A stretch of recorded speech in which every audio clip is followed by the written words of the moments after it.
Hi, in this video we're going to look into embedding LeadGen forms into the Webflow website builder. You see the builder open up right here. This is Webflow, and this is like a template that is already provided, and now we want to use our custom LeadGen form as part of this theme. So how do we do this? First of all, I want to show you the form we want to use, which is this one here. It's a multi-step form with a few steps, that will ask for lead details and so on, a few qualifying questions, and we want to use that instead of just a basic web form. So in Webflow you can easily do that using the HTML embed feature, which you get from here by adding a module, and then you scroll down to components and this one here, the embed feature. Now to get this feature, this embed feature specifically, you need a certain plan in Webflow. I'm going to show you that right now, which is this one here. If you go onto hosting site plans, you need CMS for $20 a month, and then you have all the features you need to use LeadGen forms.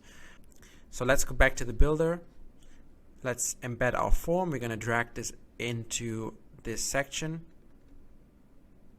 and now we need the form embed code. Now let's go back to LeadGen, and then you open up your form from the forms list. You open the variant that you want to use. Go to share and then copy one of the embed codes. I'm going to go with the iframe code right now, and then we simply paste it in here in this custom code field. That's all. Save and close. Now it shows us the script embed will only appear on the published exported site. Now this is the case with a lot of page builders. You have the option to do all the edits in the builder to change height and width of this snippet of this embed code, but the actual result, how the form looks visually, only appears on the live site. So that's kind of normal. Let's look at the site already right now, how the standard look is.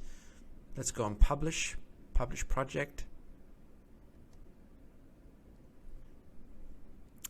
And you see the form already fits very nicely here into this page. So the standard settings have worked really well. You can do little things like adding an outline or a shadow to adjust that, but other than that, this is a result you could straight away use. So there's nothing else to do. You can send out this form link, make it live on your website, and collect leads. Obviously you can make some more adjustments, there's also options to change the sizing manually in Webflow. So for example, if you open the code editor again, you can obviously make changes to the LeadGen form code and adjust the height and width manually. So if you just do a Control+F and search for width, you'll be able to adjust the settings here, increase or decrease the pixels to make it slimmer or to make it wider. And then the same thing goes with height. If you search for height, the same thing you can do right here. But yeah, as we've seen, the standard settings work pretty nicely with the iframe code. Otherwise, you have all the options here to make adjustments. So this is how you can embed LeadGen forms into Webflow. If you're using a different page builder, a different theme as well, then have a look for the other videos we've done on embedding LeadGen forms. There's more videos lined up here right next to this video. So have a look and see you in one of the next videos.